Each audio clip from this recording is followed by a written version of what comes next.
welcome to Dairy Processing's Ingredient Deep Dive. I'm Donna Berry. I am a degreed food scientist who has been writing for the trade for almost 30 years, and I'm also a contributing editor to Dairy Processing. Today, joining me is Ivan Gonzales. He is the marketing director for plant-based dairy and dairy at Ingredion. Hello, Ivan, and welcome. Thank you, Donna. Hello, how are you doing? I'm good, and I'm really excited for today's webinar that we're doing here. So we are going to discuss some recent prototypes that Ingredion developed that speak to consumer trends. And I believe these three prototypes, which I have to say, when I got them delivered, I had a really hard time not tasting them because I had already tasted them at IFT First this past July. And so I know that I'm in for some good treats. But the exciting thing about these prototypes is none of them contain dairy, yet dairy processors can make them because they can be produced on the same equipment, the same packaging. They already have the distribution channels in place. So talk to me a little bit more about this opportunity for dairy processors to play into the plant-based sector. I would say there are three spaces probably where there is a lot of space for innovation. One of them I would say is functionality, plant-based milks functionality. There's a lot of properties that traditional dairy has and plant-based milk do not have. Let's talk about, especially when we talk about how you use it in coffee, in baristas, so the foaming, the stability, those attributes are really nice. The whiteness that it really brings into the products. I think the second space, I must say, that is a lot of opportunities is around health and fitness. A lot of people is focusing on that nutritional aspect of dairy that they would like to see replicated in plant-based products. How do I bring the proteins? How do I bring those attributes that are really nutritional?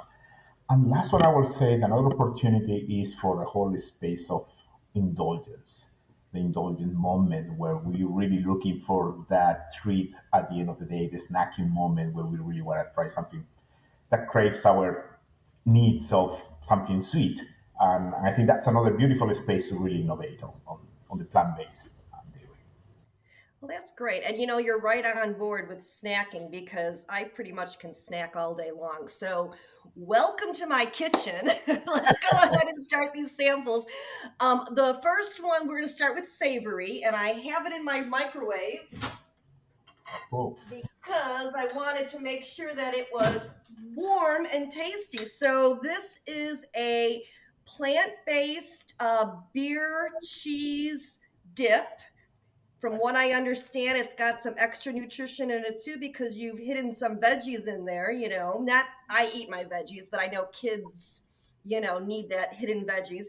And then the pretzel bites. And so funny, I just came back from Anuga in Germany, and as you know, they're wrapping up Oktoberfest out there. So I've been eating a lot of pretzels and drinking a lot of German beer. So Beer as well. So that matches very nicely. very good. So this has been kind of my life. But in addition to, these are a lot of very different than the German pretzels that I've been eating because you've also hidden some protein in here. So talk to me a little bit about this while I enjoy. Correct. Yes. Nice to hear that you were there in Iraq. But so yes, you are right. So some of these prototypes, especially I'm talking about the cheese dips, we have leveraged some of our portfolio of proteins, pea protein, fava bean protein, especially for the cheese. We have included the cheese dip. We have included some of our fava bean protein that has a much blander taste and allow us to increase the nutritional profile by bringing some protein. But also, what is important to say, it brings a little bit of emulsification and stability to the final product. So that's actually connects quite nicely with in terms of the challenges of manufacturing some of these plant-based dairy alternative products: taste, protein, and good stability and good texture. Now, to your earlier point in terms of how you include this fruits and vegetables there, that's another key thing, right? How do you bring the taste, the flavors into this product? And for that, we have leveraged some of the products that we have from our uh, company called the subsidiary that is called Care Concentrates that actually help us to bring some of these fruits and vegetables and in combinations to bring the right color, the right taste for our some of the prototypes that we are making to show to our customers. Yeah. I would never know that there was protein in these pretzels or that there were some hidden vegetables in here. So you get a thumbs up for that one. It's very good. So, all right, so let's get a little sweeter. Mhm. Let's move on to the paletas. So, correct me if I'm wrong, and I'm in Chicago, and so I have a very Hispanic community here, and so I believe I know what paletas are because there's a little guy who walks around with a cart all the time selling them, but Yes. they are mostly fruit-based frozen treats on a stick. There are chocolate options, and I believe I've even seen a coffee option or so. They tend to be have a creamy component to them, Mhm. but that creamy component doesn't need to be milk or cream or even non dairy milk or cream. Mhm. It can just be like a thicker fruit pulp, like a mango puree or banana or coconut is really good, right? Okay, so, but the problem with these things is they're really high in sugar, aren't they?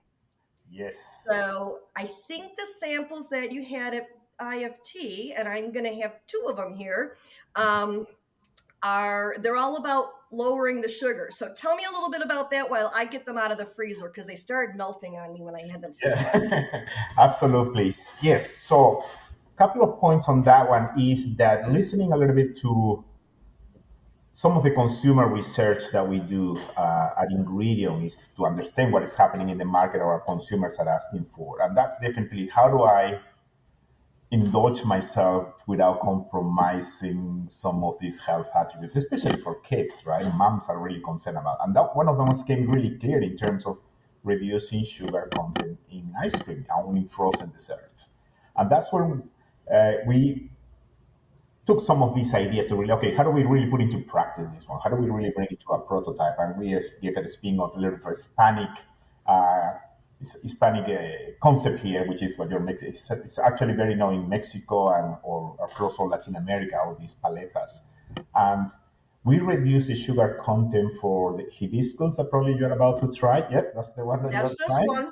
Yep, Mm-hmm. that's 50% reduced sugar in the final Oh, product. wow. Yes. Really? Yes, 50% reduced sugar on that one.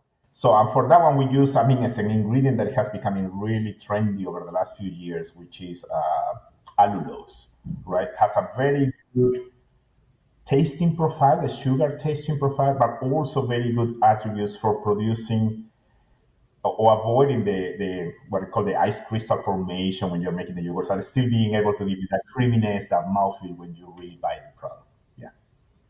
And then this other one, which is vanilla berry, like a Donna berry, a vanilla berry. Tell me about this. So they both have a lot of fruit in them too, and I'll tell you, they really taste still very sweet, which is what they're supposed to be.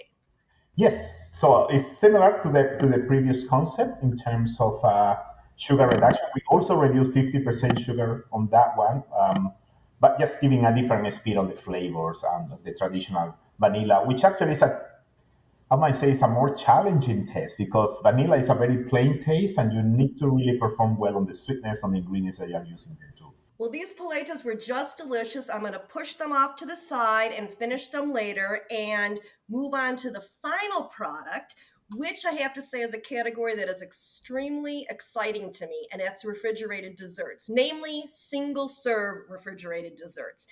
It is a category you travel, Yvonne, I mean, I've seen it.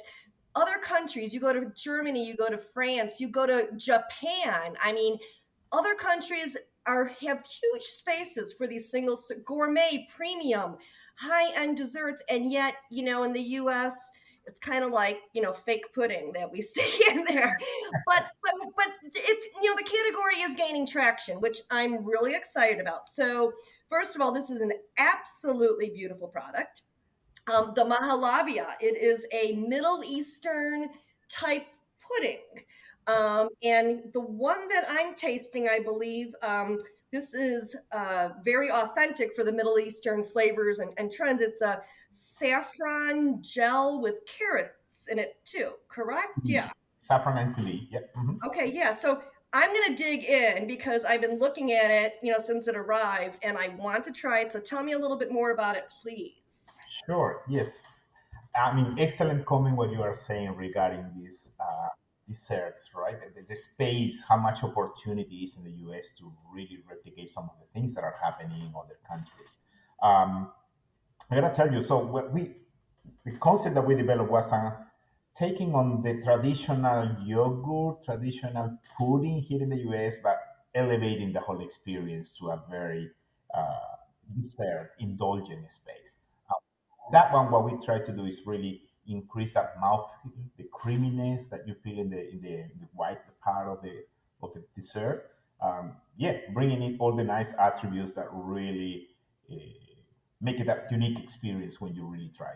For that one, we leverage, and of course, a lot of ingredients that we have in our portfolio systems in terms of hydrocolloids and some of the desserts or some of the starches that we have on that one, but it develops that really creamy, nice, smooth texture that I would deserve.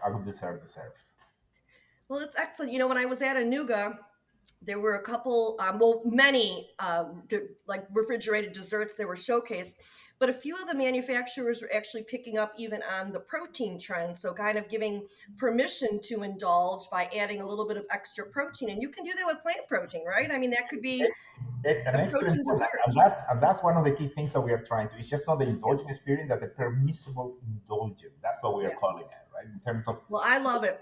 you're not getting out of your wellness objectives. You are still Yeah. delivering a good sugar, low sugar content, protein content, all that stuff. That is you're well in target with your wellness.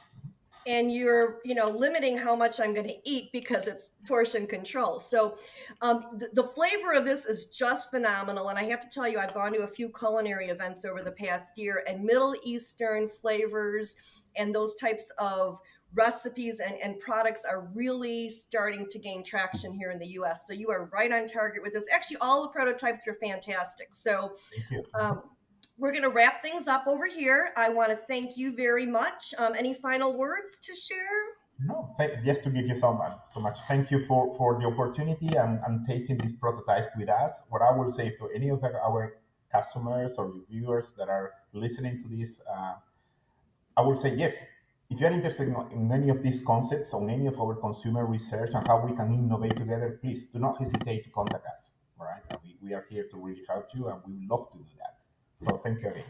Well, great. And so, on behalf of Dairy Processing and Soslin Publishing, thank you very much for joining Yvonne and me today. And bon appetit. Thank you.